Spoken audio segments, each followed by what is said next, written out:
Put that coffee down. Coffee's for closers only. Oh, have I got your attention now? Hey guys, welcome back. Another edition of Coffee with Closers. What's up? What's going on? Welcome. Don, Gavin, good morning. Greg, Morning. happy to have you, brother.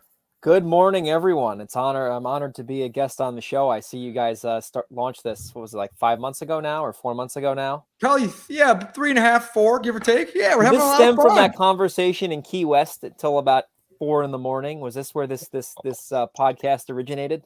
It did. I love it. Exactly it. That's exactly it. I saw that picture of the three of you guys, and I'm like, I bet you they came up with this idea in Key West at 4 a.m. That's That exactly is what happened. exactly right, Look my at friend. that. My guess That's is true. awesome. We gotta Along with share a few other a, ideas, yeah. They'll share a common need to get out and get wild sometimes, you know? I love getting wild. My venue at my location of choice is Las Vegas. I love it. Hey guys, I want to do something today. I have about 100 of my books, The Ultimate Guide to Wholesaling Real Estate. And I bought a bunch of these and I was giving them out to people at events. But COVID has really dampened my events. And I got about 100 of these books. So if you ask a question today, I'm going to mail you a book for free, my cost. So if you do ask a question, what I'm going to have you do is I'm going to have you text me your name and your address, and we can use the number. Where's it at? Here it is.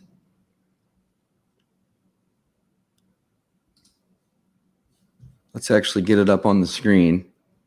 Well, while Dave is doing that, how's everybody doing today for this week? How's your week going there, Greg? There it is. All right. It's going great. We got a couple new properties came in last week, and got a few we're closing on this week. And biggest win was we got a monster assignment out in San Diego last week.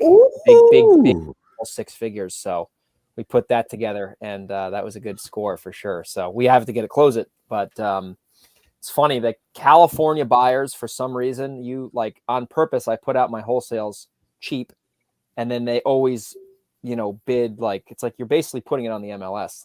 So the demand for these properties is just crazy. So that was a big score. But yeah, just been Greg, tell us a little bit about it if you don't mind. How'd you find the deal? Yeah. How long were you working it? What was the lead source? Yeah. This is not normal. Fill us in. This is not normal, this one. So I wouldn't bank on this all the time, but I hired a cold calling company to cold call for me. Okay. And I said, let's give this a shot. I was like, might as well give it a go. I wasn't too sold on it, but I figured let's just give this a shot. So anyway, the first batch of leads, sellers were talking to my lead manager, and it's just garbage. And then this one came in. This is in Oceanside. And it came in and it sounded pretty good, especially for a California seller. These people are not really desperate ever. At least in San Diego, they're pretty savvy. And I heard the call, and she talked to my lead manager, spoke with her, and I was like, this is a good lead. Like, this is something that I think is going to happen. Like, it was like the seller wasn't distressed, but so I got on the phone with the gentleman after, and we had a pretty good conversation. Not a lot of pain, not a lot of desperation. The house was not falling over, but he just wanted like a fair price. And like this is out in California, and you live in New York. I'm in New York right now, and this was in California. Yeah. I love it. So anyway, so the seller, he was reasonable, but I knew that at his price, like, we could make it work. But there were some other investors competing for this house, and I was like trying to figure out how to be the guy that he was going to sell to. So basically, I made him an offer, I think, of like, I forget the price. It was like $490 or something like that. He wanted I offered him $480. He wanted $500. And we were kind of close. 500 was definitely a bit of a deal, but I didn't want to kind of cave in and think he could get more. So then I said, if we split the difference, can you just sign? And they said yes. So I got it. And then we put it out to the list and sold it for $71,000 assignment. So it doesn't close yet. I don't get excited until it closes. Obviously. Exactly. But man, that's a massive deal. Yeah. 71,000. And how much money do you have invested in this deal? Zilch. Yeah. That's cool. That's 71K, awesome. you got You don't zero need- money in it. it's Your crazy, only yeah. cost is your marketing, Marketing. which is awesome. So how did you guys go about marketing for the deal? Where did it was a cold It was calling a cold company? call. It was a cold call. Unbelievable. Yeah.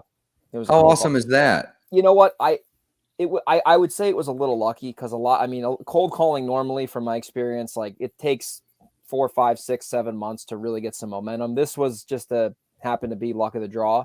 So listen, that could have been a mailer. Like it could have been any channel, right? It could have been a text message. But the way I kind of saw it, I'm like, a lot of people would have probably maybe thrown that lead away because it wasn't like your typical, like, oh my God, I need to get rid of this thing. It's a mess. Like I'm in trouble. I just knew that market and I knew what like houses were selling for over there. So I knew at that price, like there's something we could do. Something we could do to make it happen. You hit on something though, and that is, a lot of people. First of all, you hit on something where you said the first handful of leads were coming in were junk, right? Uh-huh. And a lot of people will see the first handful of leads come in as junk and think, "Oh, that marketing source doesn't work." You got to turn a lot of dirt to get the gold. Every once in a while, a nugget pops up. This is a nugget. The second thing you hit on is it wasn't obvious. No, and that's the other thing. Most people fail because they don't recognize the opportunity, and then the next step where most people fall short is they don't recognize what a deal actually is. You knew the market, you were able to recognize the opportunity, you understood marketing channels were about sifting through dirt. And that's really when people say, oh, it doesn't work for me. It's because they're missing something in those 3 steps.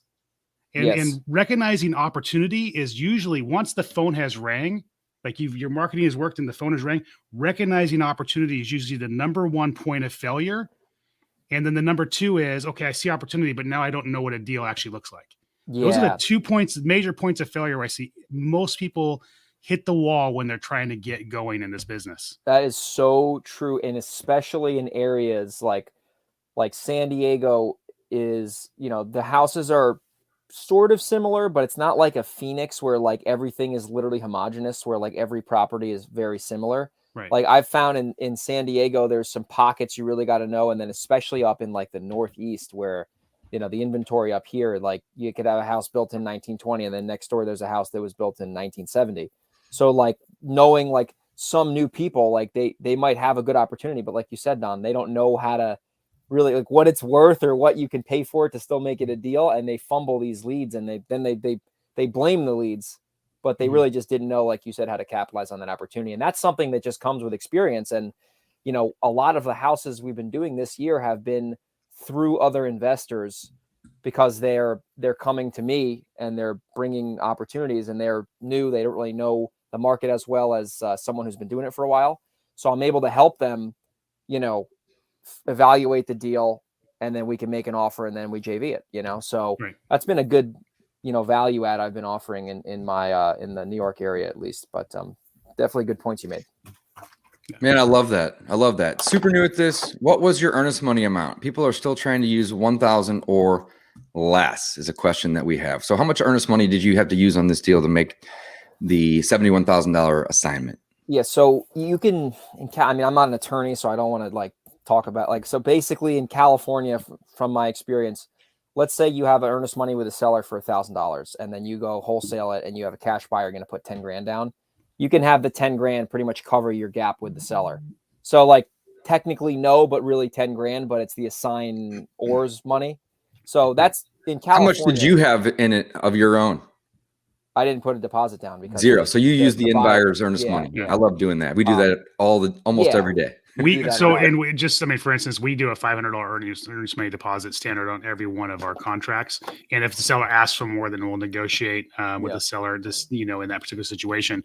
But then we require our buyers to put an earnest money deposit down, and it's greater than what we put in, what we put down on the property. So it always ends up satisfying whatever the situation is with the seller.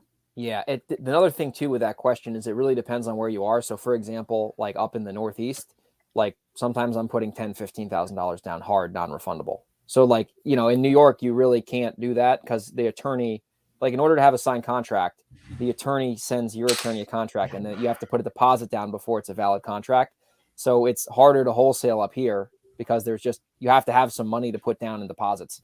So normally I put down like $2,000, $2,500, sometimes $5,000. We'll get away with $1,000 sometimes, but normally it's going to be more than that. But you know, a lot of people don't like that. I recognize that as a little bit of a barrier to entry. So there's not 10,000 wholesalers in my market. There's a good amount, but it's not as saturated, I guess, as a Phoenix or a Dallas or somewhere where there's, you know, I don't know, hundreds of wholesalers. But there's still deals anywhere. It doesn't matter where you are. Yeah, 100%. I love it. Tiana, send me your address. I'm going to mail you a free book for asking a question today. Look at that. Much appreciated. That's awesome. And that was actually a really good question. Gavin, what are you doing for earnest money? Sorry, I've got a bit of a nightmare on my hands. I'll explain it here in a minute. $100 is what we do. $100. Yeah, it doesn't have to be high. Again, it doesn't have to be 1%. But very rarely send it in. We use the buyer. Yeah. Same. Oh, I forgot. I'm so sorry. Let me go send this over tomorrow. Yeah. You should send it in, I guess, but it depends. If it's something that's like a certain situation, if you feel the seller's a little dodgy and a bit crazy, we'll send it in, you know. Yeah. But otherwise, yeah, $100 for us. I got you. All right. So Greg, I want to jump in with you for a couple minutes here and talk about, and we've done this on a podcast or two in the past too, but like the closing attorney. And this just blows my mind, right? So I'm in St. Louis, Missouri. We have title companies that can get deals done, and we have closing attorneys who can do it, but I'd never go hire an attorney if I can just have a title company do it. It's typically cheaper and it's not required, right? Mm-hmm. But up in New York, where you do a lot of investing, everybody has to have an attorney? Yeah, in New Jersey too, and Connecticut. Or in New Jersey too? The 3 states, yeah, you got it. PA, you don't have to have an attorney, so that's a good area to do it in without dealing with the crap. But basically, so I'll just speak mostly towards New York State, which is pretty popular. So there's probably a good amount of investors who are watching this or who will watch this. So the way it happens in New York is when you have a seller tell you that I accept your offer and I want to proceed, it's very hard to get them to sign a contract. Not because it's illegal, and once again, this is not legal advice, but the standard practice that everyone is aware of up here is like you have an attorney represent you in a transaction. So if you have the seller sign the contract without them having an attorney, you could get sued down the line potentially if they wanted to like kind of go and, you know, report you or something. So I always have all the sellers that I work with get their own attorney. I refer them attorney if they don't have one. Most of them have an attorney. And what does that cost the seller?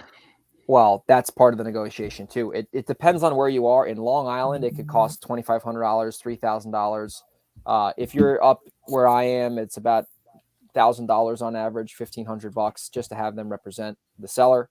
So it's more expensive. But what happens is once you get an attorney involved, it takes about a week to 2 weeks to actually have a fully signed contract if it's working well, because that attorney that's representing the seller has to send your attorney the contract. That takes a week usually. And then usually that contract, there's some language in there that's not in the investor's favor. Usually they want 10% down. They don't want it to be assignable. So then you have these attorneys go back and forth six or eight times. So they go back and forth up to for $3,000 another week. Oh, so great. My record is it took 2 months one time to get an accepted offer signed in contract. Took 2 months, 2 full months. And it was like in limbo. So the seller could have sold it behind my back and I would have had no recourse. But anyway, so once you have a fully signed contract, this is the real thing I love about New York State and doing properties up there is I've had this happen to me in Texas where I've had a hot deal under contract. We had a buyer lined up and we were going to make a fortune. And then the seller wanted to try to get out of the contract and they can't technically do it, but like, it's really like you can cloud the title, but I still ended up losing. And I think I got $1,000 and I was going to make like 60. So like I lost the deal. So in New York, it's very hard to get into contract, but it's also very hard to get out of contract. So if a seller changes their mind when you have a fully signed contract, you can actually sue them for the entire purchase price if they don't want to close. So if you're buying a house for $500,000 and the seller doesn't want to sell because they have a higher offer and you're in contract, you can sue the seller for $500,000 and win. So you can't ever get snaked out of a deal by a buyer or a seller. It's impossible. Like legally, it's impossible. So there are some advantages of having the attorney. Huge advantage. Okay. So when you assign, like if you have your contract in New York that is allowed to be assignable, most attorneys don't care about that. if you assign the contract and you're making $100,000, which is, you could do that down in Long Island or up by me, if the seller's mad, you're making money, and the buyer's mad, you're making money. Everyone has to close. Like, you can't really, like, if you're the buyer, you'd leave your deposit down. So it's a good state, because when you have a contract, you're going to close all those deals. The seller can't squeal out. The buyer can't back out unless he wants to lose a huge deposit. So those are some advantages that I've liked about doing business here. It's just, you have to get used to that, and you have to have a big pipeline, because the cycle takes a lot longer. So as long as you have a good pipeline, it doesn't really bother me anymore. And then when I go get a house in California and I sign it on DocuSign, I'm like, I think it's like a scam. I'm like, this doesn't even make sense. Like, what is this? It's way easier over there. Doesn't make any sense. So the seller has an attorney. You, as the investor buyer, have an attorney. If you're wholesaling, you still have an attorney, and then that other end buyer has an attorney, and then their lender has an attorney. And then their lender, assuming there's a lender. So what happens if it's like a joint venture with two investors in the middle, and then a buyer that has a lender? How many attorneys are there? Well, if you're going to JV with somebody, normally you're going to just share that attorney. Okay, that makes sense. Makes sense. So 4 to 5 though. I have one closing right now today. There's a house in Westchester. It's in Millwood, which is like a really like bougie area, so it was expensive purchase price. I have an attorney. The buyer has an attorney. The lender's attorney is going to be there, and then the seller and the seller's attorney are going to be there. Or the seller's not going to be there, but his attorney is going to be there. So there's 4 or 5 attorneys involved. It's crazy. It's at 1:30 today, actually. So what does that cost? I mean, is that like $1,000 per attorney? My attorney he gives me a better deal because I give him volume. Repeat. Yeah. But normally the attorney fee, if you're buying a house, is going to be anywhere from, $1,000 to $2,500. That's kind of the spectrum around here. If you're up in Buffalo, it's probably going to be cheaper, just a different area up there. It's more like the Midwest, but that's just an attorney fee for his time. That doesn't count for the closing costs that are extremely high up here because, well, the attorney, and then there's a lot of there's transfer tax, and there's mortgage recording tax, and there's a lot of costs that go into closing on a house here. So I would say on average, Don, if like when I buy a house, I'm just thinking out, like if I'm going to close on something with hard money or even private money, closing costs are normally about $5,000 to $10,000 if I'm buying a house for $200,000, $300,000. So you have to account for that when you're buying these properties and making offers, because in Texas, for example, I mean, we've closed on a lot of houses there, and it's like $2,000, $1,500. We're closing in cash, and it just blows my mind. Even in California, the closing costs aren't as bad as I thought. They're much more reasonable than New York, and it's still expensive out there. So no, I mean, you're talking Central Valley, California, you're talking about $1,500 a transaction. Yeah, it's crazy. And that's buyer and seller side. And that's, that's both sides. So that's you have insane. Transfer tax in California? We have transfer tax. Yeah. I mean, that's not necessarily including transfer tax. So I'm talking about like all the escrow fees and whatnot, and title insurance and so on and so forth. So transfer tax obviously will add to that. In some cases though, I'm out the door for $1,500 and that includes transfer tax. What is the average buy price in Fresno? Like what's the average like pickup price? Like $200, $150? $150, $175. Yeah. So those are great numbers. I mean, I'm used to San Diego where it's like $700,000, $500,000. Your transfer tax is going to be a whole different animal. But what this is a lesson, people who are watching this, is New York is obviously an example of overcomplicating something to the point of the nth degree. And there's no reason to overcomplicate your business the way New York overcomplicates their title process. Yeah, it's a whole, and then there's a title. Yeah. Oh, and there's a title company too in New York, but they're just a service provider. So the title company is going to be at the closing today in an hour, and all they do is make sure that title is clean and there's no liens and encumbrances, and they sell you the policy. So their title company doesn't cut the checks. The title company doesn't do any of that.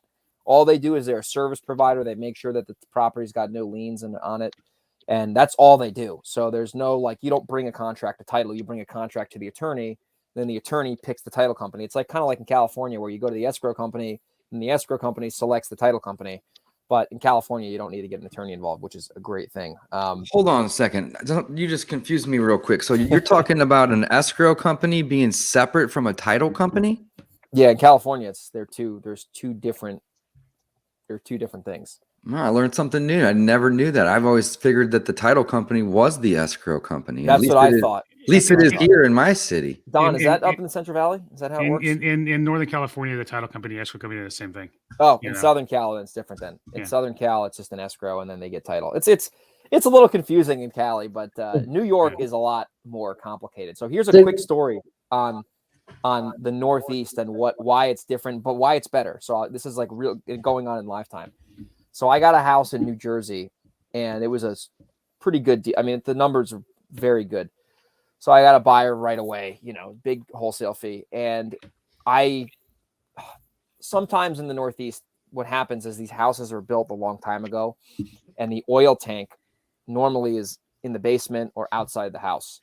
Sometimes you'll run into an oil tank that's buried in the ground. So when that happens, you have to drill it out before you close, because if there's like if you fix and flip a house and the retail buyer finds out that there's a buried oil tank, their lender will not give them a mortgage because it's like an environmental hazard, basically. So you have to drill these tanks out before you close, or else you can get in trouble when you flip them. So normally when this happens, I drill the tank out, no issues, costs $5,000, and then whatever. So this house, we drilled the first tank out and it was leaking. So we got a quote where it's going to be like $10,000 to remediate the oil under the ground. So it wasn't like that big of a deal. So we're like, whatever, we're going to get a credit from the seller. It's not the end of the world. So the tank company is about to be done, and we still haven't bought this house yet. Like, we're in contract to close. And the tank company goes, I think there's another oil tank on this property. And I'm like, that's impossible. There's not going to be two oil tanks. Like, you're trying to get me for another, $2,000 inspection. Like, come on now, I'm not a rookie. So they scan again. They send you a picture of another property. Yeah. I still haven't been to this house too. It's the funny thing. I refuse to go there. It's an hour away. I won't go. I'm like, I'm not driving an hour to go do something I can do on Zoom. So they find a second tank, and this tank is literally like next to the driveway, like right next to the house. And they go, it's a buried tank. I go, you got to be kidding me. I said, yank it out. So they yank out the tank. That's another $2,000. So now I'm in this thing for like a couple $1,000s minimum. That tank is leaking, and it's leaking underneath the foundation, and the whole entire site is contaminated. So they get the state of New Jersey involved now. Now there's like this huge open case. They gave me a quote, $50,000 to remediate. So I'm like, I'm stuck now with this house that we haven't closed on. So I have to get a credit now from the seller. So the point of that story is not to, tell you how much I love oil tanks. It's every area of the country is going to be different, right? So like, if you're going to want to like do virtual deals, like you can come to New York, come to New Jersey, come anywhere, but you got to know the little nuances of that area. So like, if you're in Phoenix and you're in, I'm sure, Dallas, there's probably not buried oil tanks because those houses are newer.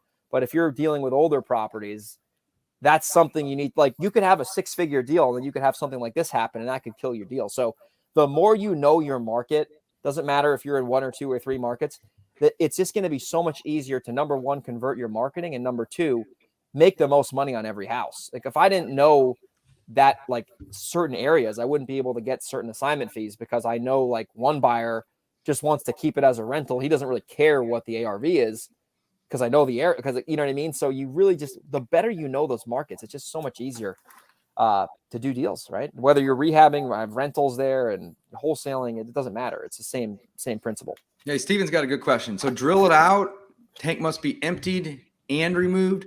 So you can't just like fill it with concrete or something? I wish. I told the company, I mean, hope there's no one watching. I'm just kidding. There's a bunch of people watching this, so I got to be careful what I say. I was like, listen, at 2 a.m, if the tank wants to vanish, like, just, but anyway, right. Once they pull, basically you have to remove it, and it has to be empty, because when one of these service companies yanks out an oil tank, they have to file a permit with the township, and then the township has to notify the state. So basically they have to find out. So you have to get them removed, and it has to be empty. And then they test the soil when it gets removed. And then the soil test tells you if there's contamination. So I've pulled up.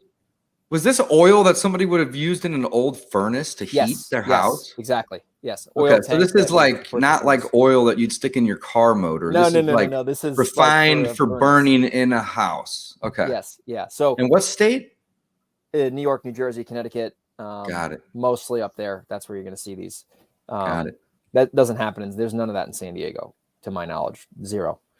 Everything is like natural gas for the most part. I love it. Steven, send me your address. Text it Yeah. to that number right there. I'll send you a free book. Dennis had a question earlier. We kind of skipped over it. I want to circle back if you don't mind, Greg. He said, what cold calling company did you use for that deal, the 60 to 70K assignment you're working out in SoCal? Yeah, it's my buddy Iker's cold calling company. I forget the name of it, but if he wants, he can reach out to me after this and I can connect him with Iker. I know I forget the name of him, but it's just my buddy Iker's company. I think it's called like US. I forget it. If he reaches out to me after this, I will connect him with a guy who is running that show over there. Perfect. You just send me a message. I'll drop it in the Coffee with Closers Facebook group for anybody that's interested. And we'll get him that. That's awesome. Guys, we also have virtual assistants that we work with and promote over at coffeewithcloserslive.com. Text flip to that number at the bottom here, and we'll respond with that website and information. But cold callers are awesome, Greg. I love it. I've been cold calling my entire career at this full time, but I've had cold calling VAs for probably going on 2 years now.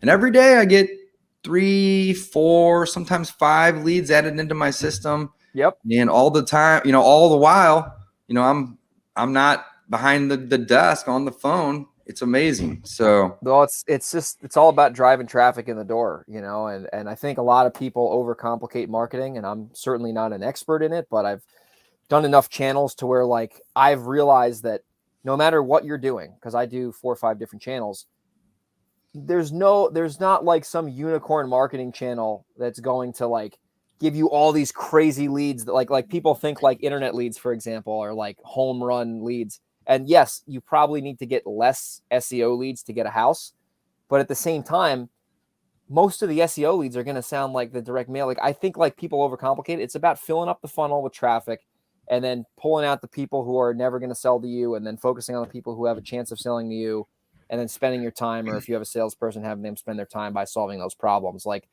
I remember I started getting these SEO leads a while ago, and I'm like, oh man, like I thought they were going to be like just giving me their house for free, and that was obviously not the case. They were a little bit more interested because they found me, but at the same time, I've had cold call leads that have been home runs, right? And I've had direct mail leads that have been home runs, and I've had SEO leads that have been non-home runs. So you just have to get traffic in the door no matter what you're doing.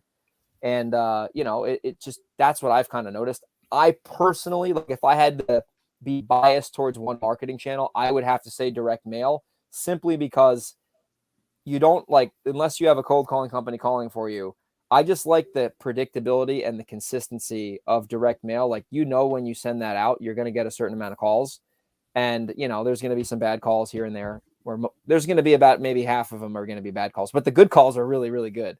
So, and they're in areas that you want to buy in. Like, because you targeted them. Yeah, right. Exactly. Like when they call back, they're in areas that I want to buy in, and they have equity most likely, because I wouldn't have, filtered that list a certain way.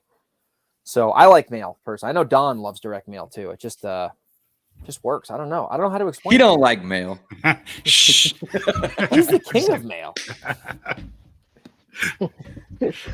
I love it. All right, Prue NYC says, which one are the 2 or 3 best markets at the opposite spectrum to the New Jersey, New York, Connecticut as far as complexity and cost? I'm in New Jersey, and then she said for wholesaling. Yeah, good question. So it really depends on where you are in those states. So like New York is huge. You have like Buffalo, you have Albany, you have Long Island, and you have the Hudson Valley, which is where I am. Those are like Long Island and the Hudson Valley are very close to New York City. So they're going to be expensive, and you're going to have a lot more attorney garbage. Bergen County, New Jersey, Northern New Jersey is the same thing. There's a lot of attorneys and it's expensive. But then if you're in New Jersey, for the person asking that, and you're in South Jersey, that's more like Pennsylvania. Like you don't really need an attorney in South Jersey. This is in the Philly metro area. So I know guys down in South Jersey, they don't even use attorneys. So it really depends on where you are. And if you want to get involved in the areas in, New York, New Jersey, Connecticut that are more attorney, popular, you just have to have the right expectations going in, and then if you have the right expectations going in and you really know the market and you understand what a deal could be, you're going to be fine. And it's not going to be a problem. But a lot of people, they hear their information from someone who's not doing it in New York, which is fine. And then they go to a seller's house, they try to lock up a house, and the seller's like, I'm not signing this. And they're like, well, the guy online said to sign the contract in the kitchen. And they're like, well, I got to get an attorney involved. And then they're disappointed. So you just got to kind of know a little bit of the nuances there. But I would say if you're in New Jersey, anytime somebody tells me they need to get an attorney involved, I'm like,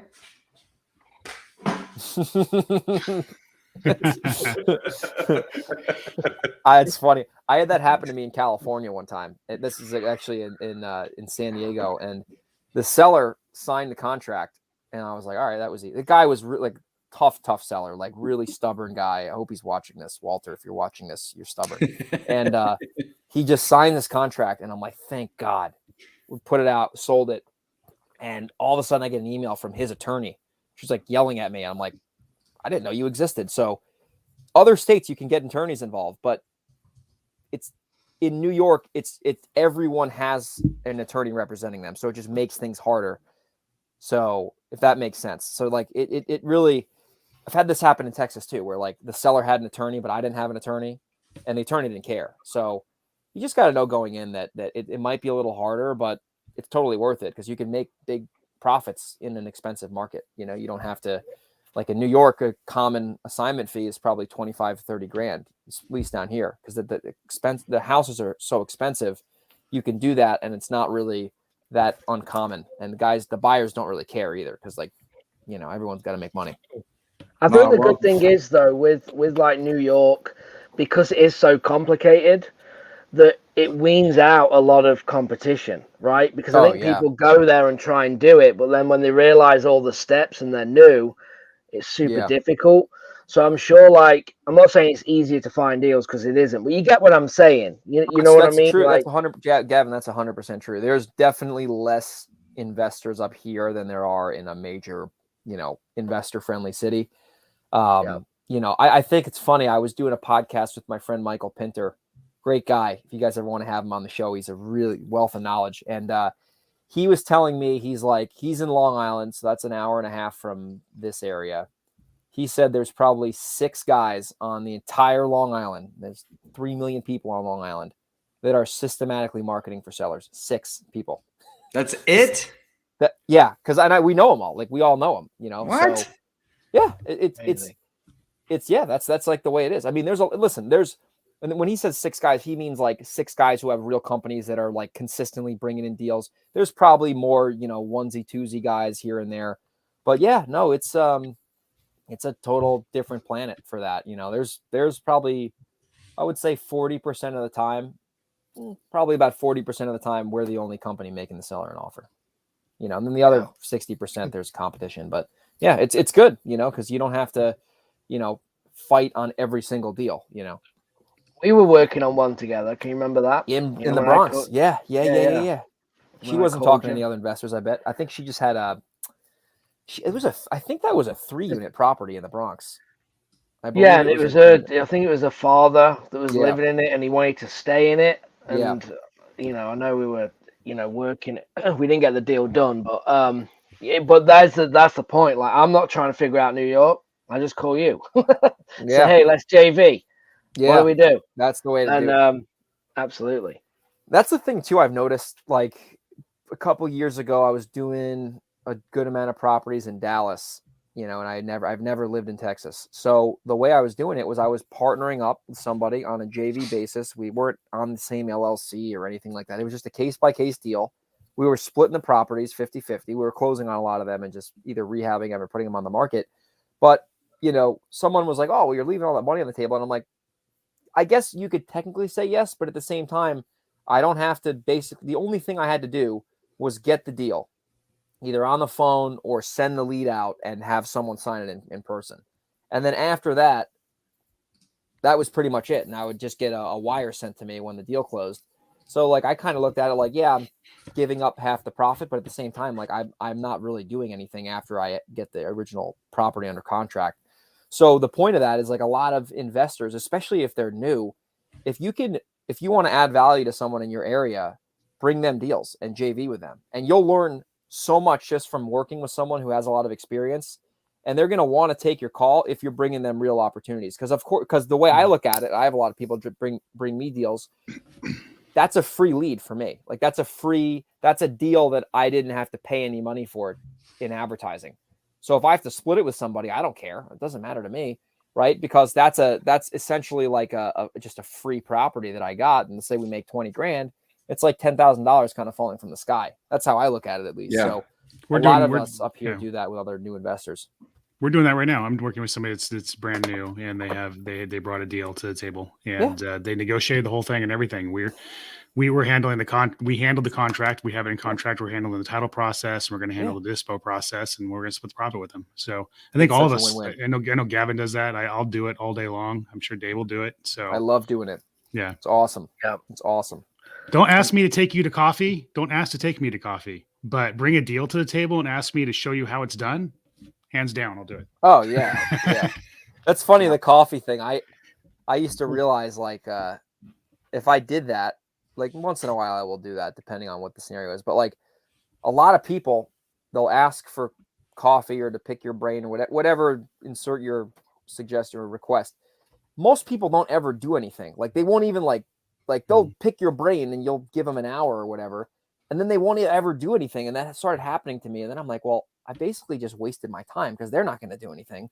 So then, now it's like, okay, bring a deal. Or if you have a deal you want me to look at, I'll look at it and tell you, like, if your price makes sense, I'll let you know if it makes sense. Or if you don't know the numbers, I'll tell you what price works. Like, I'll tell you why you need to buy it for this price, especially up in the Northeast. It's harder to comp properties. And then they know. You know what I mean? A lot of times they're bringing me stuff. It's like listed on the MLS. Like, oh, you want this house? I'm like, no, it's listed. Yeah. I was just hanging out with Dodge for a few days, and we were talking about this, like, where we literally tell people like every step, like exactly what to do, Yeah. And then they'll do nothing. Nothing. Yeah. And then they'll go and buy a course. Oh, we talked about this the other night about how and then they'll go and buy $5,000, still do nothing. You've just told them for free what to do, and buy another course. And then they buy another course, and then they buy another course. We just did a 2-day event in St. Louis, and there's a guy there. I won't say his name, but he could be watching. He'll laugh because we talked about it. He's bought so many courses, you don't even know what he's bought. You can't even get into them. And like Joe, he bought Joe's course and then tried to rebuy it because he forgot he bought it. And he's like, I am a course junkie. He buys everything from everybody. And it's just like, but not doing deals. It just blows my mind. What's his name in email? Yeah, what's his name? I'm going to sell that lead to all of you. Yeah, sell it to me for, it's funny. Go on Kajabi. That's funny. That's hilarious. But it's true. Yeah. You know what? I have a theory on this. I don't know if it's true or not, but I think if you buy a course, right? And listen, I buy courses, right? I pay coaches and all that stuff. I'm in mastermind, so I have no problem paying for education. However, if you buy a course, there's really not a lot of resistance. Like maybe it's uncomfortable to spend $500, but after you spend $500, there's no resistance. You can go through a course and think you're learning, which you're technically learning, but there's no resistance there. When you actually like put out a direct mail campaign or hire a cold caller or bid on a pay-per-click, whatever keyword, you're probably going to encounter resistance there, and people don't want to encounter resistance. So they want to think that they're doing something productive by buying a course, but there's really not a lot of resistance with that, But if you're going to make offers, and you're going to negotiate with sellers and get rejected and have people call you and scream at you, people by human nature, they don't want to do that. So I that's my theory on why people love buying courses, but they have a tough time taking action. That's what I would think, or they just really don't like it or want it. There's that. And then because people want to avoid pain. Anthony Robbins, right? People want to avoid pain. Yeah. Okay, that's essentially the whole point. Yeah. There's that aspect of it. And then there is the low barrier to entry to the course. I mean, think about it, because I was anti-guru for a long time. I always say this. When I launched the podcast, I was so afraid of being labeled a guru. And I didn't want to sell, and I tried to give it away for free. And nobody just said, this is the way it was in my head. And I tried to give it away for free, and nobody did anything with it. Yeah. And part of the realization is like how I work. Okay. So there's a lot of things that I pay for that I don't do anything with. So what's from now when I look at a mastermind community or course, I'm looking at one, is it truly going to add the value I'm looking for? Do I align with whoever it is that is associated with it? Number two. And then is the price point, this is an honest question I'm asking myself, is the price point painful enough that's going to force me to pay attention? I love that. That's such a good point. I was talking about this today with some of my students. This exact thing. Is the price high enough that they're going to actually perceive value? I love, I'll spend $200, $300 on a product and look at it for 15 minutes and then be like, I'll come back to it. And then I'll never come back. Right. If I spend $1,000, I'm going to give it a half a day, maybe a whole day to look in and be like, okay, let's see what's in this thing. What's your number? We have this, we can go on a whole different tangent too about do you need to keep your job or burn the boats? Like I'm a burn the boats guy. I think when it comes I think when it comes to buying a course or paying a mentor, what's your burn the boats number? That's the way, if you're going to actually do it, is it going to cause enough anxiety in you that you're actually going to take action on it? And that's what because the reality is we all want something for free, but we're not going to do anything with something for free. We don't value it. If somebody gives you a brand new Lamborghini, you're going to drive it into the ground. I mean, you don't value it, and you're not going to value somebody's time and effort to put into you. You're just not going to value it. Burn the boats. That is so freaking true, Don. Especially too, if you think about this, just to add to that real quick. I have, hundreds of books in storage units on shelves and multiple sides of the East Coast and West Coast, hundreds of books. Imagine the collective knowledge is in all those books. A book is probably $15 on average. Let's call it $15. Yet the value in a book could literally be $10 million if it's some crazy tech startup book. But people perceive when they buy a book for $15, I'll read this if it's interesting, maybe I'll do something about it. But let's say that book costs 10 grand. Right. They would be, reading the thing with a highlighter, with a magnifying glass. So it's all about charging more because just because that's going to really get someone to actually take action versus, spending $15. And then if it's boring, they're going to shut the book down and go buy another book for $15. Exactly right. So if somebody's watching the podcast, just for the sake of anybody that's listening to the podcast right now, that's not watching this video, because this is a podcast, make sure you're liking and subscribing on iTunes or Stitcher or wherever you listen. Dave just walked over as Greg is talking about books with a stack of books. Oh my God. About half his height. I got four more over here. And David's the same height as me too. Right. That's a lot of books. Right. So very That's cool. awesome. It's true, man. It's true. And I remember so now I'll charge for my time, right? I don't do it a lot, but if I do it, I'll charge for my time. And I remember I did a call with somebody a month and a half ago, and I make them fill out a questionnaire. They gotta really be specific so I can make sure I give them what they need. And I can guarantee you the person who pays for an hour of someone's time versus taking someone out for coffee for $5, they're going to do something over the guy who takes that for coffee, because they're like, I just paid this guy whatever. I'm going to take this advice and I'm going to actually put it into action. And I don't want to disappoint the person too, because I want to tell them that I implemented what they told me and got this result, and that's a big thing that I've noticed too, is if someone pays for someone's time, they are so much more likely to actually take that action. And they find value in it. Right. Yeah. That's the main thing, right? If you don't find any value in it, you're just going to be like, oh, that's really interesting. Yeah. Well, Otherwise it's no, I'm going to take exactly what you said. I'm going to go home. I'm going to copy it, duplicate it, make it my system. Thank you. Right. And let's flip it one more time. And because I want to hit this on the head, because it's something I've been thinking a lot about. I have kids, right? I have kids. I have a life. You are a kid. You're asking. I am a kid. You're asking me to trade my most valuable commodity, the one thing that I can never refresh, get back, work harder to get more of. Yep. You're asking me to trade my most valuable commodity for you to give you information that I have worked my ass off and lost millions of dollars to learn. Yeah, it's so literally, true. So that you won't do anything with it. It's if you're not willing to man up or woman up and add value to that situation, you literally aren't worth me trading the one thing I can never get back. I'm sorry. Bring me a deal or pay me for my time, because I've learned the hard way that it's very few people will take what you give them for free and do anything. It's so rare, that you get that unicorn once in a while who's like just like an alley cat, starving for a meal. But that's not that common in 2021 with all the craziness going on nowadays. Yeah. you need to also you have to bring value. That's what I look for. Like, you got to bring something to the table of value. Where you can't just come with a taking mindset. You've got to give something to get it back, right? And I don't know what that is, but how can I help you? Like, maybe if I was new, like when I started, I was doing follow-up for people, right? And then if I got a deal, we'd split it. So I'm actually, when I went in to get in front of people, I was adding value, right? By positioning, hey, are you, what are you doing for follow? Oh no, it's always falling through. We never get to it. Hey, what if I come in and I worked all your follow-up for you? Okay, and anything I get with partner on, how does that sound? So I'm adding value to get to the table. Does that make sense? Which is key. So just wanted to throw that out there. And hey, especially with like busy investors, like if someone approached me and they said, hey, Greg, export, 400 of your follow-ups, give them to me. And if I get a deal, we'll split it.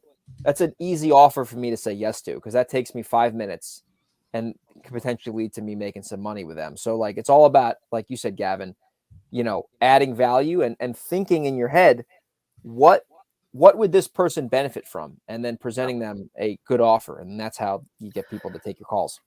Absolutely. Real quick, guys, if you are watching, we've got a lot of people watching. We've got some hearts and likes. Do us a favor. Make sure, wherever you're watching, like and subscribe. Give us a like. Share the post.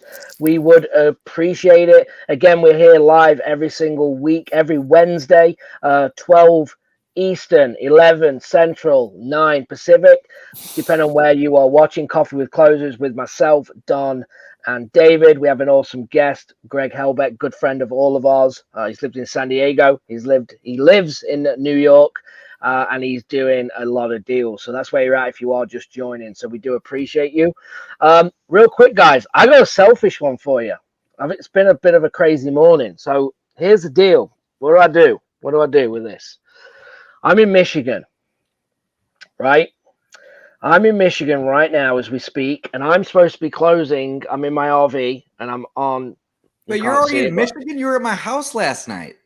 I know. Or 2 nights ago. Hey, I worked out, from Monday to Monday. To Georgia? No, I'm in Michigan. I flew back to Michigan. Got it. For the last 7 days, get this, Monday to Monday. I know it's Wednesday today, but I did 5 coaching calls. Okay, in 5 different states in 7 days. How mad's that? So I've been on the go, and it's been crazy. I've been in Florida, Georgia, St. Louis, Tennessee, Michigan. It's been nuts. Anyway, oh my gosh, I have a closing today, and I have a problem, and I've got to just talk it through. And I don't know. Let me grab another cup of coffee. Let's do this. Let's do this. It's gonna. So here's the deal.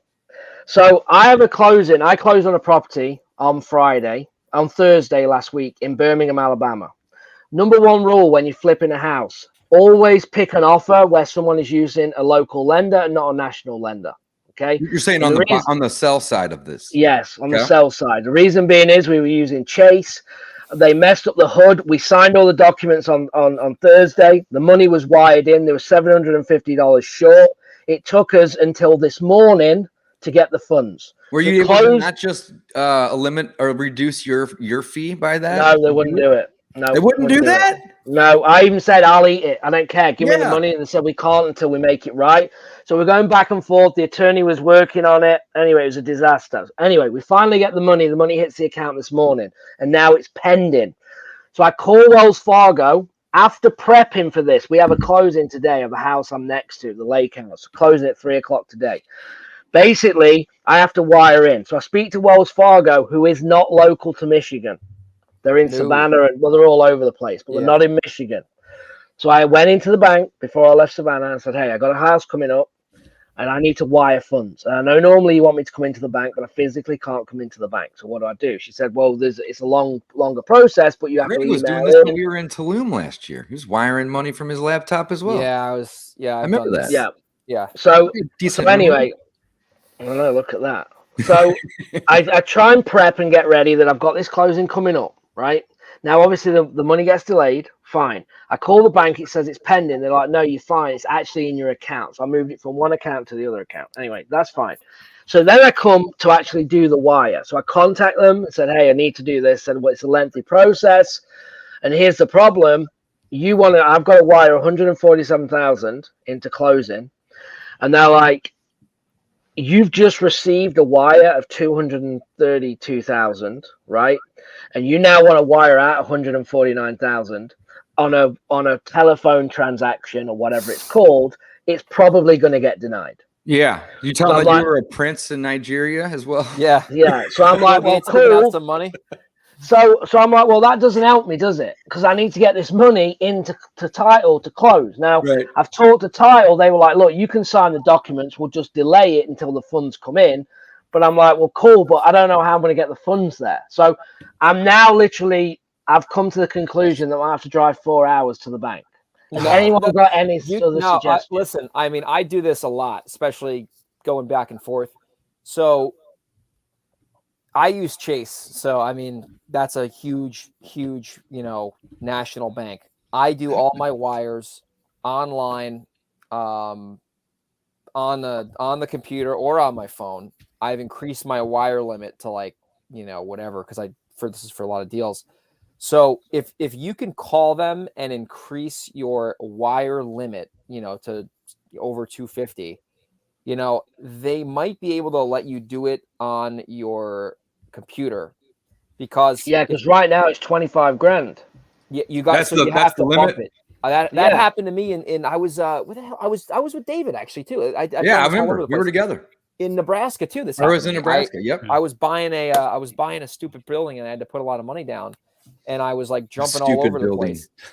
So, it is a stupid. It's costing me a lot of money now. It's a little bit of a dog, but that's another story for another day. But anyway, I had to go, and I was on the phone with Chase. They were being idiots like normal, and then they were like, "Well, just increase your wire limit, and you can send this wire on your phone or your computer." And I'm like, "Oh, I didn't know that." So I learned that lesson. Okay, so I call Wells Fargo, and I'm going to try that because I didn't actually try. That gets shut down. Then what do we do? Well, that's me driving 4 hours. That's only $625,000 wires. Oh, it's a limit. It's a limit. 25. Hey, Gavin, is this a wholesale? Oh. No, this is me buying. Okay, got it. Are you flipping the house, or are you living in this lake house? No, we're keeping it.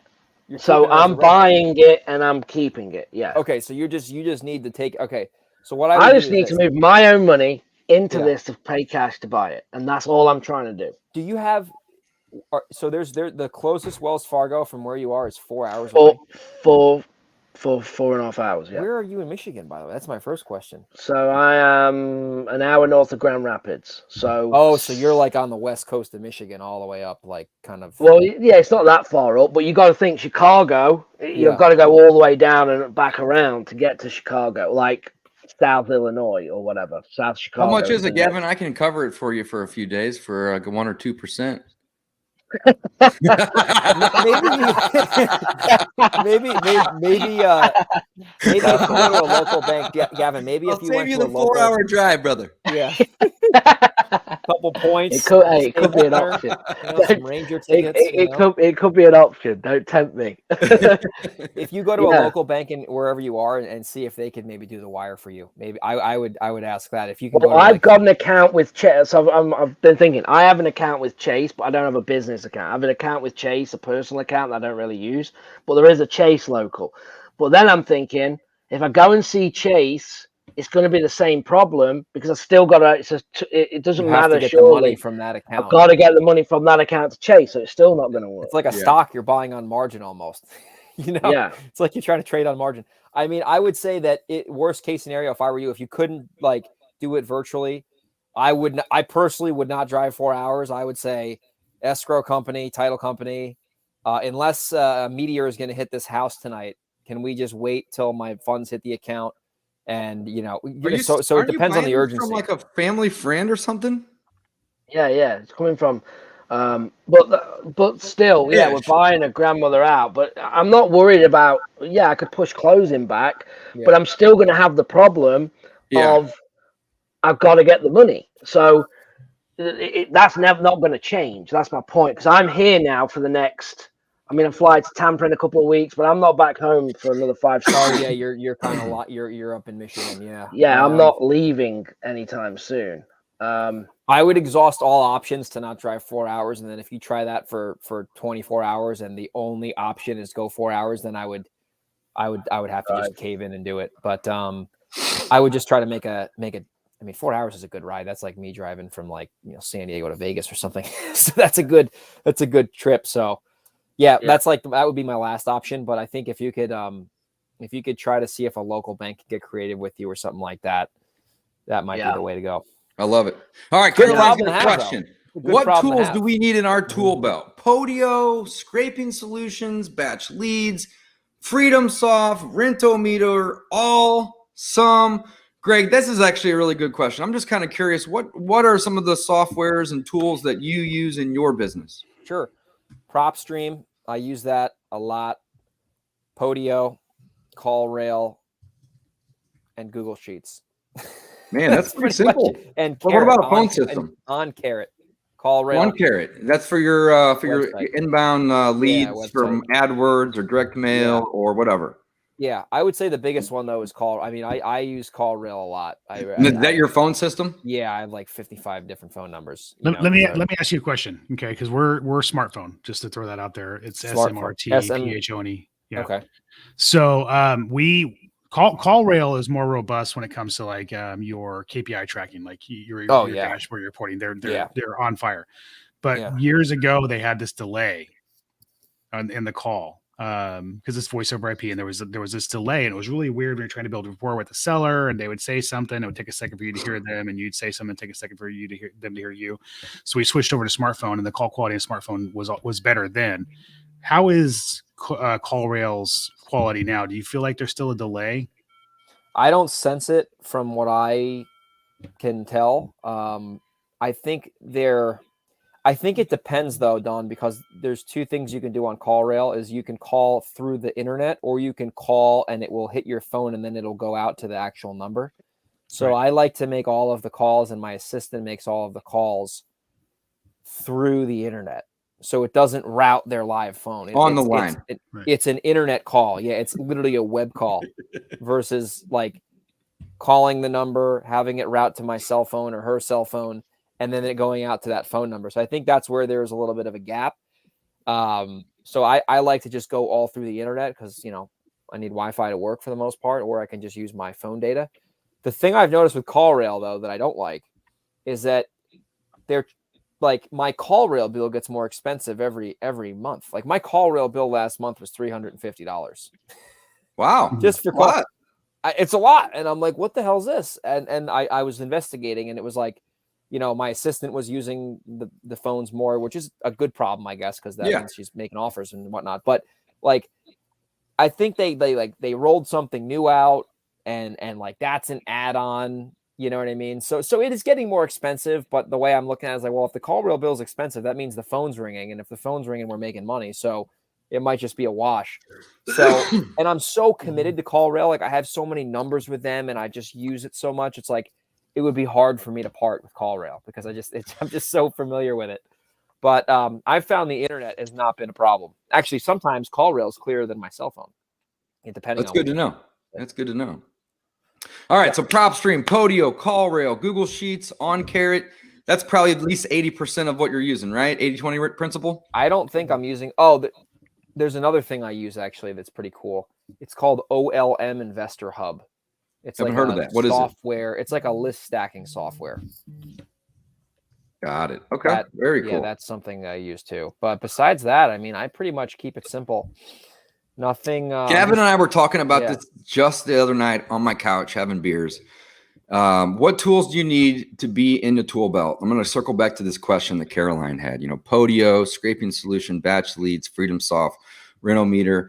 And here's the thing, guys, all of these tools are going to help you if you use them, right? It's how much time are you going to dedicate? So like, don't go out and get 10 softwares if you're not going to use all but one or two of them, right? Also, Gavin, will you explain to me what you said the other day about how you had a guy that had been doing deals for 12 years? You know what I'm talking about. Yeah. So we're at the event, And we kind of went round the room at the start, like, hey, like, why are you here? What's one thing you want to get out of the event? And it was constantly like, let's say we had 40 people, I'd say at least 20 was about a CRM. Oh, I need help with this. I need help with FreedomSoft. And these people aren't doing any deals. And I explained to everyone after we'd gone around that here's the deal. This is the problem. Your focus is in completely the wrong area, right? When you're looking at the systems and tools, and that's where you're held up. The money is made on the phone, right? You have to market, to have to talk to sellers, to make offers, to follow up, right? You have to, your craft needs to be done on the phone to be good in sales, to negotiate deals and make things happen.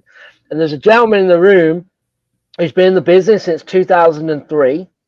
Okay, he did from 2003 to 2015 without a CRM, right? He didn't get a CRM until 2015. So that was great that he said that, because I'm like, there's the point, right? That is the point of you don't need all this technology to be successful. It's there to assist you, to make you better, to make you more efficient. But the reality is the money's made on the phone, and that's just it. And I don't care what anyone says. That's my opinion. I 100% and I think we agree, probably all have the same opinion with it. I wasn't there, but you just said 2003 to 2015. So you must have been like talking about me, because I didn't have a CRM until 2015. Wow. Look at that. So, and I still don't even know how to use our CRM. I don't even, I use basic Podio to just keep track of the leads and the stages. That's it. I have no automations, nothing. You know same why? With, same. I'm an 80-20 guy, man. If the biggest, I've learned this from Michael Pinter and Gary Harper, the number one brick in this business, if you want to make a lot of money, he says brick as in like the thing that you stack on top of each other to build something, is making offers. So the person who's going nuts over the CR, listen, if you're a struggling investor, I'll ask you, how many offers did you make last week? And if you can't tell me how many offers either you or your team made, that's probably why you're not getting the deals you want to get. You need to 100%. Literally track offers, and the way I look at it is like tracking numbers. You're going to have leads coming in, offers made, contracts signed, deals closed, money or equity, depending on if you're renting it or not. That's it. If you keep it that simple, and there's a book actually, where is it? Right. Let me pull this book out real quick. Let me see where this is. This book right here. If you read this book, that's it. The one thing. Love that book. Get this book and find your one thing out. And in this business, it is making offers. So I gave you the spoiler alert there. And you track that. There's no way you will not be making money in 6 to 12 months if you do it consistently. I mean, it would be impossible. It's like physics. So I'm passionate about the simple stuff. No, 100%. I mean, that is the same. I think there's 3 things in a CRM, right? You change the status so you know what's going on. You create a task so you know what to do next, and you update your notes. That's it. They are the 3 things in the CRM that you need. Julia's going to kill you. She's just told you to tidy that desk up. I love it. I love it. It just awesome. Make offers and and like another thing too is like the metric of making offers is such a good metric, because let's say you make 30 offers and you get 0 offers accepted. Let's just say hypothetically, that's probably not going to happen, but let's just say that happens. Then you're probably making your offer too low, and then you got to adjust. So that metric will tell you like where you need to be better, right? And if you make 30 offers and you get 10 accepted or whatever, maybe you're paying too much, right? So there's just so many dials you can turn when you're doing the thing that matters most, which is presenting offers. And then that will tell you whether you're producing good results or whether you need to, adjust. But, there's resistance with making offers. There's no resistance with signing up for a system. Yeah, exactly. There's no resistance. Oh, cool. $100 a month now. There's no resistance. There's no rejection. There's no hair on deals. I love it. So Caroline, here's the deal, right? So, what tools do you need in your belt, right? You got a couple different things here. My personal opinion is all you really need is the ability to run comps. That's it. So, PropStream is a great solution for that. If you're an agent or a broker and you have local MLS access, and you don't even need it. Okay. All you need to do is be able to run comps so you can determine what a fair/low offer is. As an investor, we make our money when we buy, we get paid when we sell. So you need to learn how to comp properties if you don't already. Hopefully you do. so you can make educated decisions on what those offers are and then send offers. That's it, right? So any of these other things, where's that comment at? Here it is. Let's put that back up. It's got scrolled up. Any of these other things like batch leads and FreedomSoft and Rental Meter, these are really just, other ways to help you make more offers and or make sure that the offer you're making is an educated offer. That's it. So in theory, you don't really need anything other than a contract and a comping tool. That's it. Podio and FreedomSoft and RE Simply is one of my favorites. And REI Black Book's another great one. All these things have lots of bells and whistles, but at the end of the day, CRMs only do two things. And I'm actually curious if you guys, disagree or agree with me on this. But from my perspective, and I've used a ton, is they help you take notes on what's going on with the lead, and they remind you when your next follow-up is. It's notes and tasks. That's it. That's all mine does. That's it. It's notes and tasks. Now, if you have automated follow-up and e-contract signatures, and these are just bells and whistles, they may make your business run a little smoother. But guess what? In the beginning, they're going to do the exact opposite because you have to set them up. And that could take 1 hour. It could take 100 hours. I've literally gone down rabbit holes with CRMs for months, literally months in the plural. And guess what happened to my business when I'm trying to automate a contract? Nothing. No offers are being made. Yep. Right. And all of a sudden I'm doing 10 deals and I'm all of a sudden doing 2. And I'm like, well, what the hell just happened? And it's because I had my head down in a system trying to figure it out, when in reality, comping properties, making educated guesses on offers and sending those offers are what get you paid. Period. Yes. So you can afford those nice tools. Exactly. So now we have additional tools to help market, to get more leads in the door, so we can do what? Make offers to them. Make more offers. Love it. Excellent question, Caroline. I love it. Send me a text with your address if you're interested, and I will send you a free book. I love it. That's a great question. Look at that. Greg, you got time for a few more, or are you in a hurry? Of course I do, my man. Cool. Let's say maybe 5 minutes, and then we'll wrap up. Gavin and Don, if you guys got to go, it's all good. Totally understand. I got to go and figure out if I'm driving 4 hours or not. Yeah, do your thing, brother. No problem at all. No problem at all. All right. All right, guys. I appreciate it. Jay says, I'm putting out bandit signs and I'm doing all of the marketing. That's it. That's what you got to do, Jay. Do the marketing. It's opportunities for you to make offers to people. I love it. Jay also says, I'm getting in the business. Agent don't want me to write or assign the contract, but he says he'll pay me a fee because I want my ink to get paid at closing. Is this a good deal? And essentially, it just depends on that relationship that you have with the agent. Agents don't want you to write contracts on properties that you then wholesale, because there's a big chance that your partner may not close. And it's going to be a time waste, right? Yes. So you're better off finding that partner first and then making that offer to the agent all at the same time versus trying to find them after the fact. So that brings up a really good point. MLS listed properties are difficult. Yeah, they are difficult to do. I don't do a whole lot of MLS properties because of a couple reasons. One, they want proof of funds, right? Well, we can do that, but if I'm going to wholesale a house, I'm going to put $100 down. I don't want to put down $250,000 to buy the thing first. I want to be able to use contracts and leverage to be able to control it and sell it. 2, agents, whenever they go in and they pitch their business, Greg, you're going to love this. When they go in and they pitch their business, do you think that the agents are ever like, hey, I'm pretty confident that I'm going to get you 65 to 75 cents of what it's worth? Who's going to hire that agent? Nobody ever, right? Yeah. Agents are going to say, hey, Zestimate says it's worth 160. Let's list it for 180 and see what happens. They're going to give you the optimistic point of view, right? And they have no skin in the game either. They're going to have no skin in the game either. So when you go to an agent and you say, hey, I'm going to pay you 70 cents on the dollar, do you think they're even going to take that offer to the seller?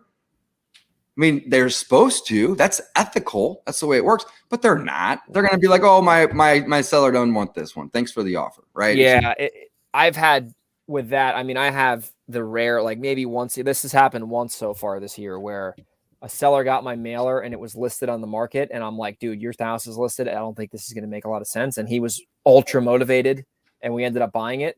but that's not normal. That's an anomaly. That happens once a year, maybe, because we do enough marketing. So I wouldn't say making offers on the MLS. If you're going to wholesale, it makes any sense. If you're going to take them down and rehab them, and you know that area, that could probably work.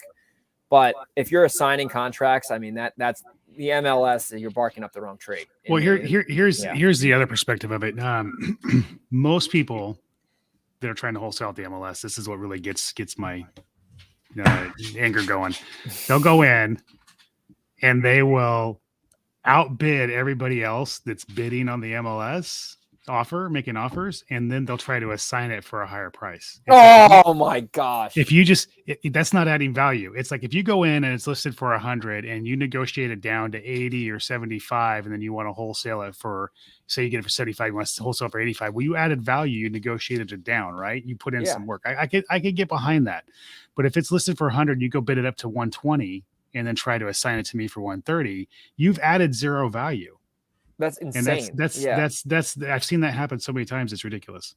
That is so insane. Yeah, no, that's the thing. There's with the MLS, if this guy's still watching, it's easy to go on the MLS and make a bunch of bunk offers and think you're productive, because technically you're making offers, but you're not making offers on the right property. So you got there's not a lot of resistance there. Once again, that's the theme of the show, I guess, is resistance. Like if you send out marketing and you get people to call you and they are real off-market deals that are not listed, that's when the offers you make are going to start to add up. Because if you're not doing that, anyone can go on the MLS and, make a bunch of offers in 10 minutes, but not everyone wants to go send out marketing or do whatever and talk to a seller and make an offer and negotiate and follow up.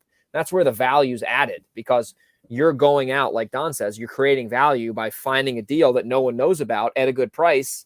And then you're selling it at a price that works for both parties. And that's how you create deals, by adding value. So, the more resistance, the better in the beginning, because then you just get used to it.